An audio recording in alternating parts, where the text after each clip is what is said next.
Olá, amigos. Mais um trabalho, mais um vídeo nosso aqui na web. E, como sempre, agradeço a vocês que assistem, a vocês que visualizam, a vocês que dão like e que compartilham o nosso trabalho.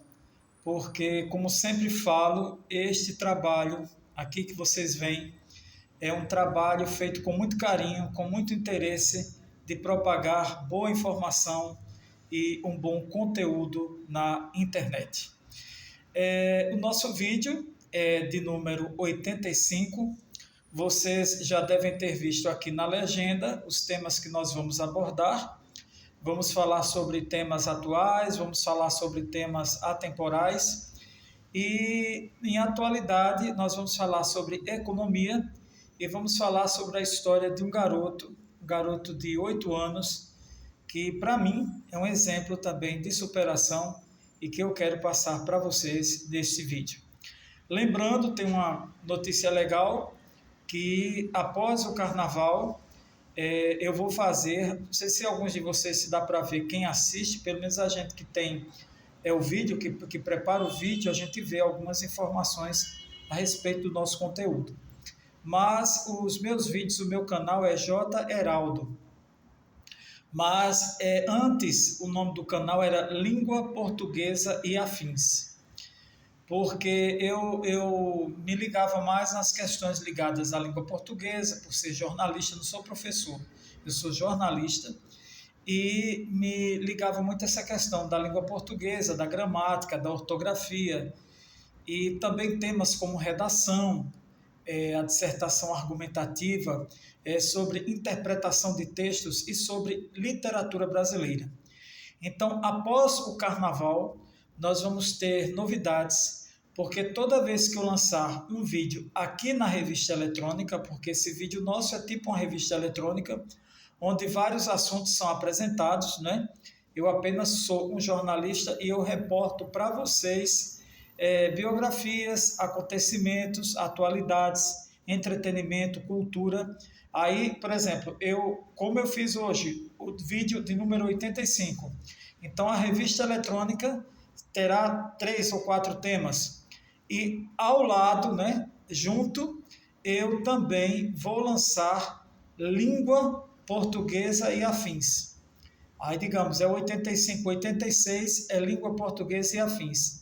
Sendo que esse vídeo é só conteúdo didático, é só para quem está em escola, é para quem vai fazer Enem, para quem vai fazer concurso público, ou para quem, como eu digo, está afastado do ambiente acadêmico e quer realmente estudar. Então, na revista eletrônica J. Heraldo, não terá mais literatura brasileira, não vou falar mais, porque esse conteúdo vai ficar no outro vídeo chamado Língua Portuguesa e Afins.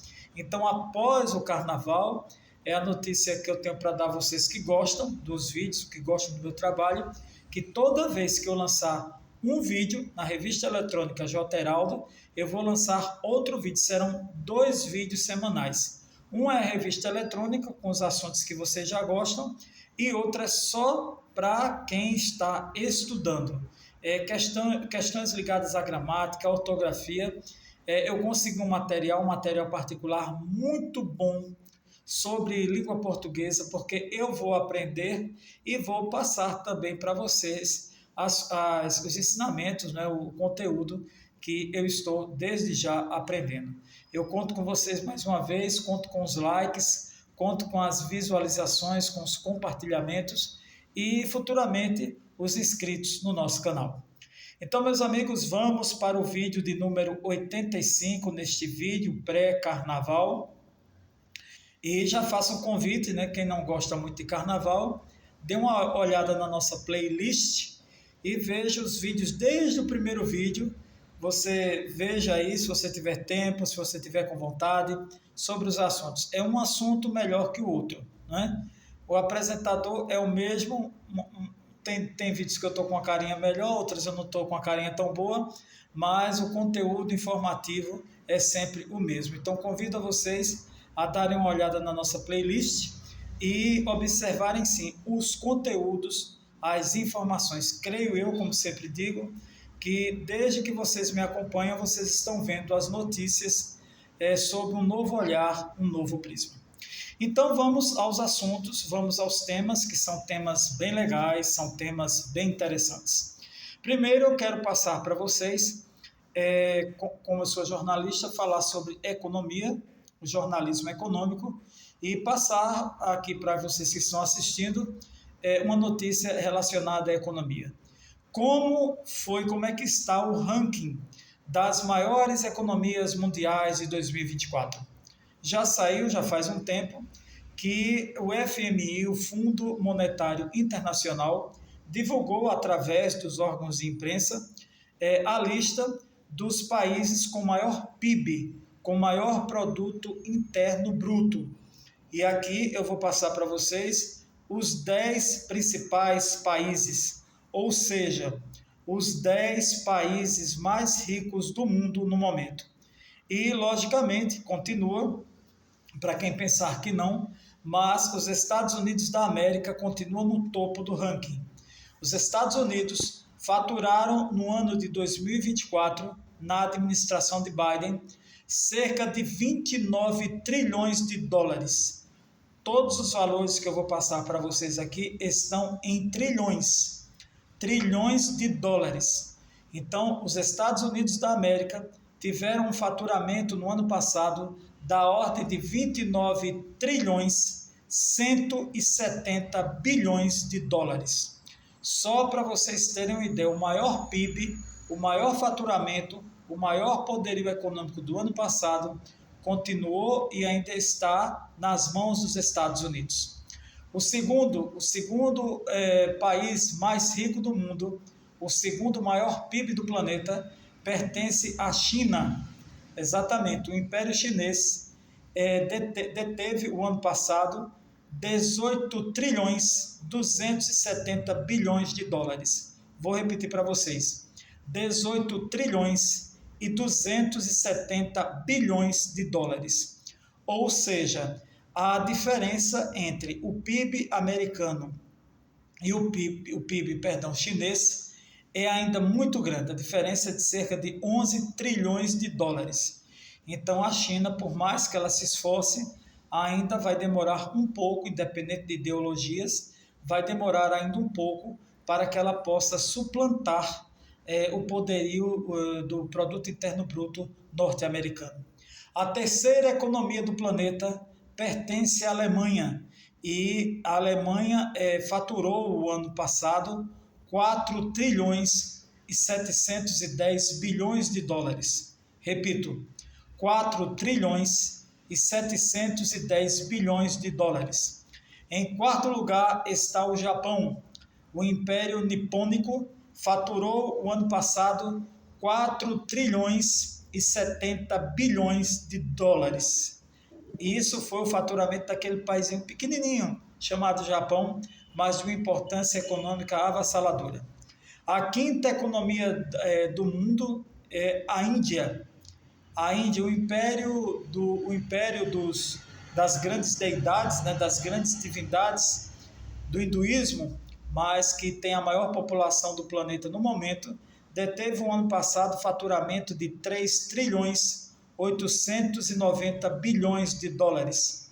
A sexta economia é do Reino Unido, e eles tiveram um faturamento, um PIB da ordem de 3 trilhões 590 bilhões de dólares. A sétima economia é a economia da França, é a economia da Europa, representando a Europa, continuando representando a Europa. A França teve um faturamento de 3 trilhões e 170 bilhões de dólares em 2024. A oitava economia pertence também à Europa e é a economia italiana. A economia da Itália, que era um antigo Império Romano, teve um faturamento, teve um PIB da ordem de 2 trilhões 380 bilhões de dólares. O Canadá é a nona economia do planeta, representando a América ao lado dos Estados Unidos, e teve um faturamento, teve um PIB da ordem de 2 trilhões 210 bilhões de dólares. E o nosso Brasil, como eu digo, a Terra Brasilis, ficou em 10º lugar, está como 10ª economia do planeta e representa o valor de 2 trilhões 190 bilhões de dólares.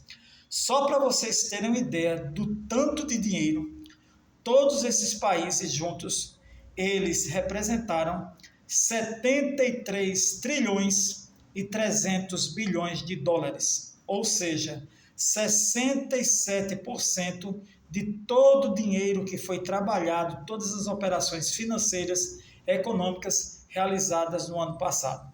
O resto do mundo, que são países com economia mais ou menos, ou com economia bem inferior, eles juntos perfizeram o valor de cerca de 36 trilhões de dólares. Então, minha gente, é muito dinheiro. E quando eu fui fazer essa pauta, eu me lembrei daquela história que o pessoal diz assim, nem que me dê todo o dinheiro do mundo, eu não faço isso. Só para vocês terem uma ideia, isso aí praticamente é quase que todo o dinheiro do planeta. Só para vocês terem uma ideia dessa questão desse PIB, esse valor tão grandioso, e do tanto que essa economia ela é movimentada. Deixa eu agitar aqui essa luz. É todo o movimento econômico desses países, e o FMI ele divulga todos os anos a lista, como existe o Oscar, a lista daqueles países que mais se destacaram. Vamos continuar com o nosso vídeo, e de economia nós vamos para uma biografia. E essa biografia é uma homenagem, digamos assim, aos médicos, aos verdadeiros médicos, que são verdadeiros missionários. E este médico que eu vou falar para vocês é um médico que ele revolucionou, obviamente, ele revolucionou a medicina, e ele não é um médico lá de fora, não, ele é um produto, digamos assim, genuinamente brasileiro. Ele foi um produto genuinamente brasileiro, um homem que traz coisa boa até no próprio nome dele, né? O médico Dr. Zerbini. Os mais antigos sabem de quem eu estou falando, e o nome dele, na verdade, foi Euríclides de Jesus Zerbini. Só o nome dele, né, já botou logo Jesus. Então, o Dr. Zerbini, ou simplesmente Dr. Zerbini, ele revolucionou a medicina no Brasil. O nome dele está vinculado ao transplante de coração. E é aqui que nós vamos passar para vocês um pouco da vida deste homem, um pouco da vida deste médico, que deve servir de exemplo não só para os estudantes de medicina, como também para os profissionais. O famoso Dr. Zerbini, ele nasceu em São Paulo, no estado de São Paulo, na cidade de Guaratinguetá, no ano de 1912 para 1913. E ele era filho de um pai, lógico, de uma mãe, italianos, por isso que teve o sobrenome Zerbini. Ele estudou, lógico, na cidade natal, depois ele foi fazer o 2º grau em Campinas, e de Campinas ele seguiu para o estado de São Paulo em busca de trabalhar exatamente e de estudar medicina. E ele conseguiu. Ele foi, estudou medicina, e ao chegar em São Paulo, ele tinha que pagar a faculdade, ele tinha que custear, né, os seus estudos. Então ele passou a dar aulas em cursos que já existiam naquela época, cursos preparatórios para vestibular lá em São Paulo. Então ele dava aulas de química, de física, de história, né, história natural, e com o dinheiro ele pagava exatamente as suas aulas. Sempre foi muito interessado, sempre foi um missionário mesmo da medicina. Então, ele assistiu à primeira cirurgia, aconteceu na Santa Casa de Misericórdia, em São Paulo. Na época, era um hospital-escola da Faculdade de Medicina. Ele começou a trabalhar com um grande nome da medicina na época, que se chamava Alípio Correia Neto, que era especialista em cirurgia torácica. Ele primeiro se dedicou à cirurgia torácica. Ele formou-se no ano de 1935, então se ele nasceu em 1912 e ele se formou em 1935, então por volta de 23 anos ele já estava formado, né, em medicina, e a especialização dele foi de cirurgia geral. Mesmo após se formar, Zerbini continuou na Santa Casa de Misericórdia e é nomeado chefe da divisão de cirurgia, de tanto que ele se destacou.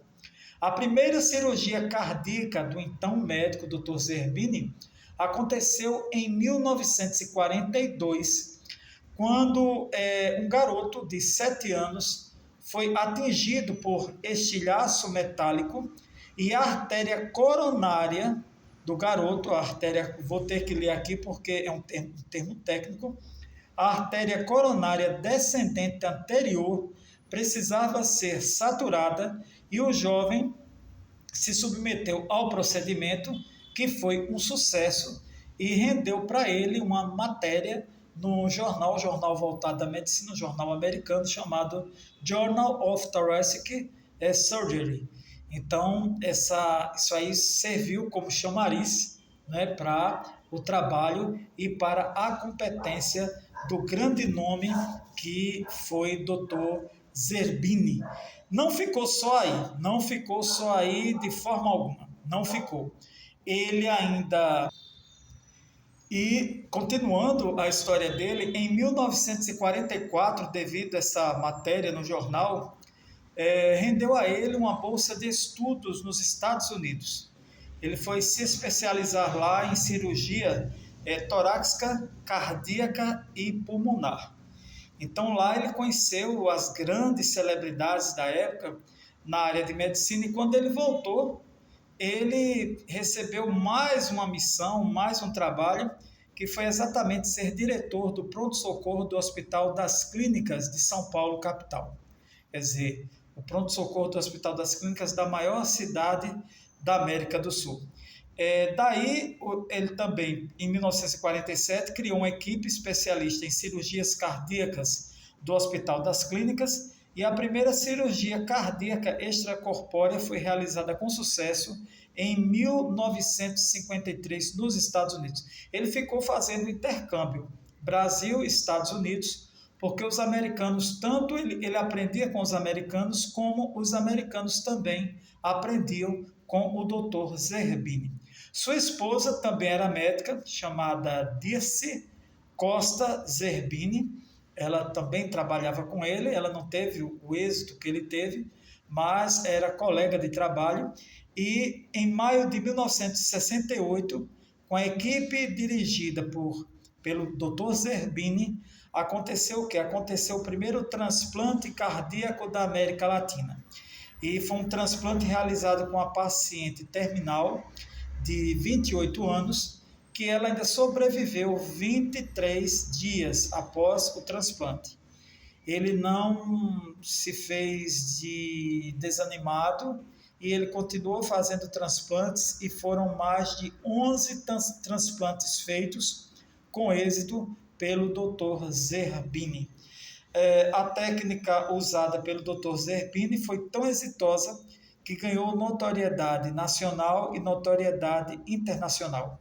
E o HC, o Hospital das Clínicas de São Paulo, se tornou referência em questões voltadas, obviamente, ao transplante cardíaco. Vale ressaltar aqui alguns dados do Dr. Zerbini, que foi o 5º melhor médico do mundo em transplante cardíaco. Em 1975, ele fundou o INCOR, o Instituto do Coração de São Paulo. E ele se aposentou em 1982, mas continuou trabalhando 12 horas por dia até os 81 anos de idade. Ele partiu desta vida não por problemas cardíacos, mas sim por problemas gerados por um câncer. Então, meus amigos, aqui eu tive que ler algumas coisas, né, aqui do script, porque eu não tenho a técnica de medicina, eu não conheço medicina, tenho muito cuidado de falar coisas voltadas à medicina e direito, porque são ciências de muita credibilidade. Para mim, eu respeito muito, então a gente tem que ler para a gente passar uma notícia com veracidade e com credibilidade.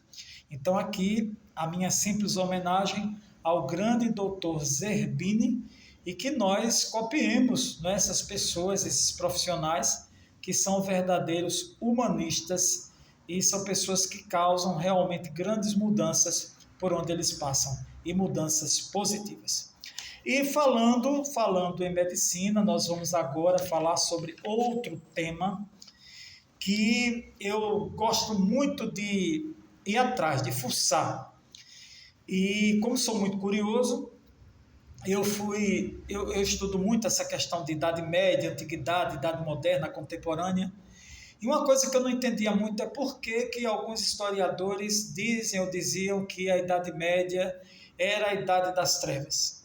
E outros, até no YouTube mesmo, que eu gosto também de ver as palestras, diziam, não concordo, porque teve a questão das universidades, então eu fui fuçar. E eu fui fuçar do meu modo e passar para vocês essa questão das universidades. Gente, as universidades, quem já fez como eu e outras pessoas que eu sei que me assistem, as universidades, elas datam da época da Idade Média. Elas datam do século XII, século XIII, para vocês terem uma ideia. E a universidade já significa o quê? É uma coisa universal, não é só uma matéria, não é só uma ciência, não é só uma cadeira, né? Cada região chama as matérias das universidades de uma maneira diferente.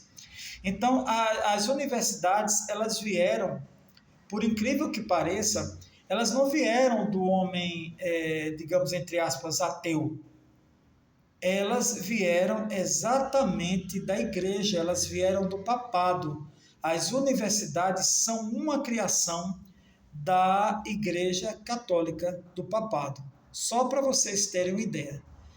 E ela veio toda para ser realizado um desenvolvimento intelectual, lógico que sob as vistas do papado, mas que ela tem que ter estudo do direito canônico, filosofia, matemática, astronomia, não astrologia, astronomia, depois estudo de anatomia, medicina.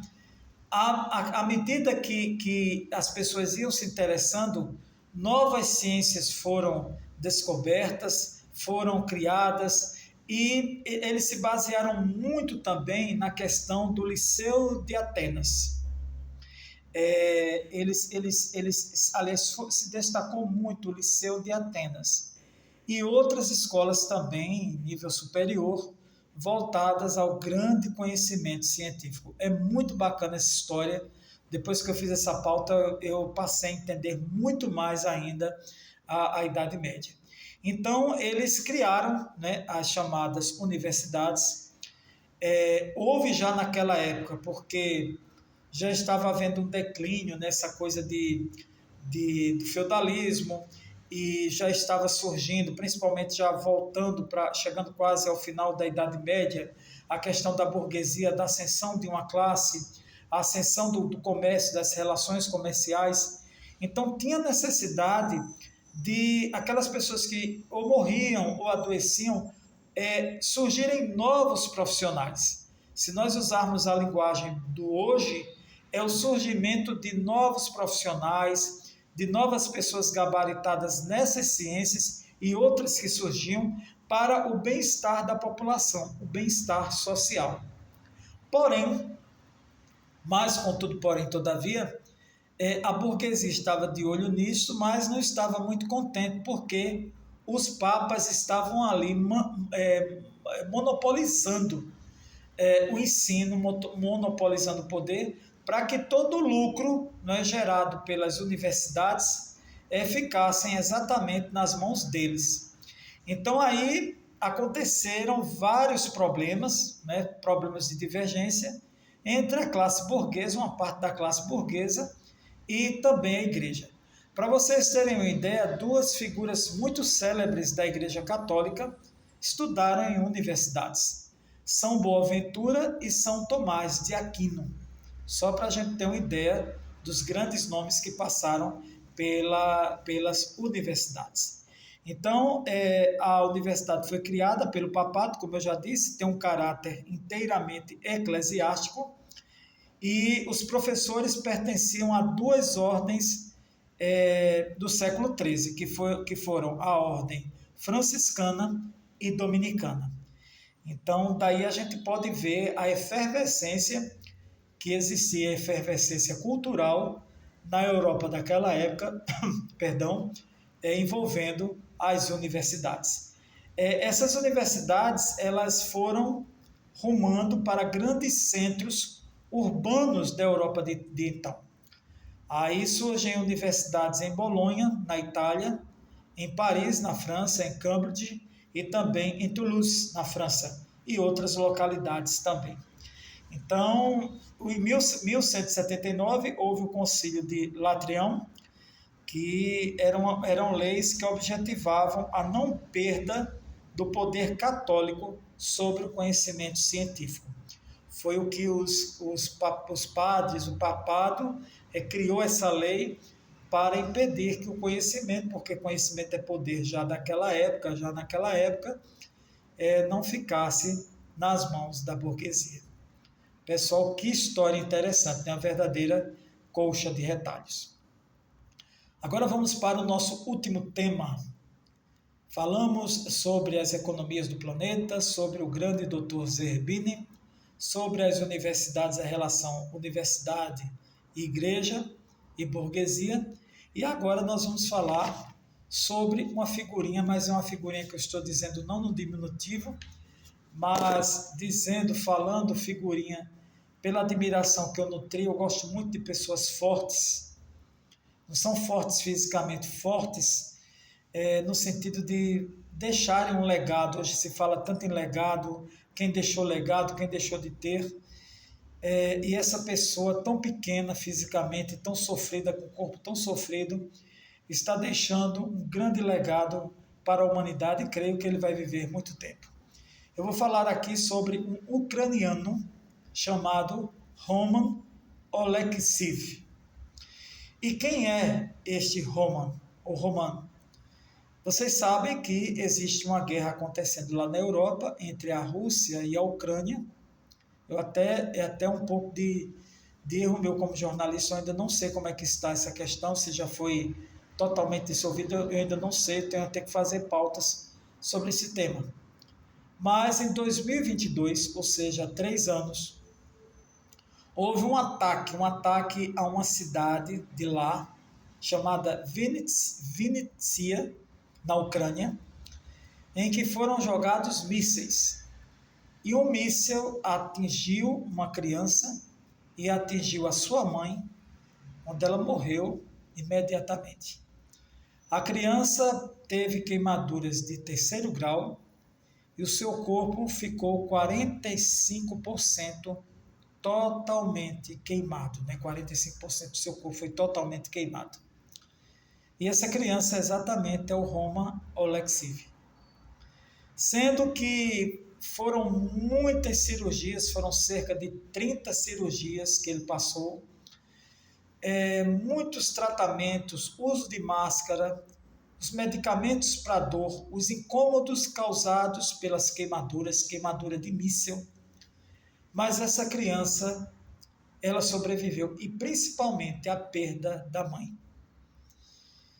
Esse garoto está servindo de modelo, de exemplo de resiliência ao mundo, com 8 anos de idade, e ele é bailarino. Ele é um bailarino, ele adora música, adora piano, adora acordeon, adora matemática e adora desenhar. O que ele mais gosta de desenhar são carros, que ele diz que futuramente terá o carro dele e vai dirigir.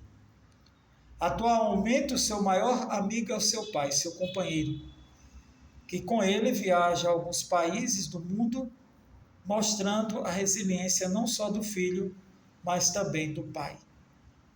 O garoto foi até Roma, né, até a Itália, e esteve com o Papa Francisco, que ficou muito emocionado com a vivacidade e com o brilho que essa criança detém, o Roman. E ele chegou lá na Roma, né, na Itália, e ele falou que gostava muito de sorvete, que gostava muito de pizza. Era uma criança que não transmitia nenhum problema psicológico em decorrência da grande tragédia que sofrera. Isso é um exemplo para nós. E eles fizeram um filme, né, um curta-metragem, que foi premiado, chamado Home Chic, que comoveu o mundo e foi apresentado ao Papa. Esse curta-metragem fala como aconteceu, né, a tragédia lá com o garoto, com a mãe dele. Foi tudo feito com recursos parcos, né? Lá em Londres, eles adaptaram algumas áreas de Londres com os recursos, como eu já disse, poucos, pequenos recursos, e fizeram um curta-metragem falando sobre a vida desse garoto. Mas esse garoto dá entrevistas, é um garoto sorridente, é um garoto belo, mesmo apesar das sequelas geradas pela guerra, a guerra dos homens adultos que se acham tão inteligentes e tão poderosos. Então, minha gente, é algo muito triste que a gente vê, a gente faz uma pauta dessa para apresentar a vocês o valor do agradecimento, né, nesse período de carnaval, que a gente vai esquecendo algumas coisas, que a gente não esqueça o agradecer. Enquanto há tanta gente sofrendo, já pensou que é um míssil ir direto na sua casa, matar quem você ama, ou queimar, quase mutilar o corpo de uma criança, ele é bem frágil, de 7, 8 anos de idade. Isso é o que se chama poder, o poder dos homens. Então, meus amigos, mais um vídeo aqui para vocês, com esses temas: economia mundial, o Dr. Zerbini, o seu belo exemplo, a importância e a criação das universidades. Quando você estiver dentro de uma universidade ou também faculdade, se lembre que elas foram criadas lá atrás, na época da Idade Média, que não foi tão Idade das Trevas, como alguns chamam. E por fim, a história desse garoto, um pouco da história dele, até para a gente pegar na internet é um pouco difícil informações sobre ele, mas que deixa aí um exemplo, uma garra maravilhosa. Está contado, meus amigos. Mais informações, acessem a web, procurem os livros, visitem as bibliotecas. Quem lê muito, quem busca estudar, quem busca informações, adoece menos. E até o nosso próximo vídeo. Um bom carnaval.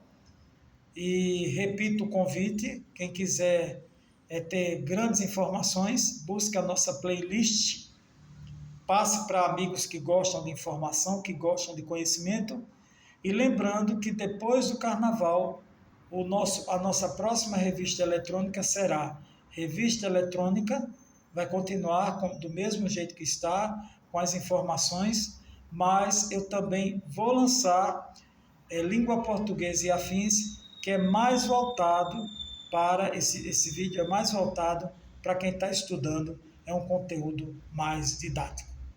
Obrigado a todos, bom carnaval, está contado.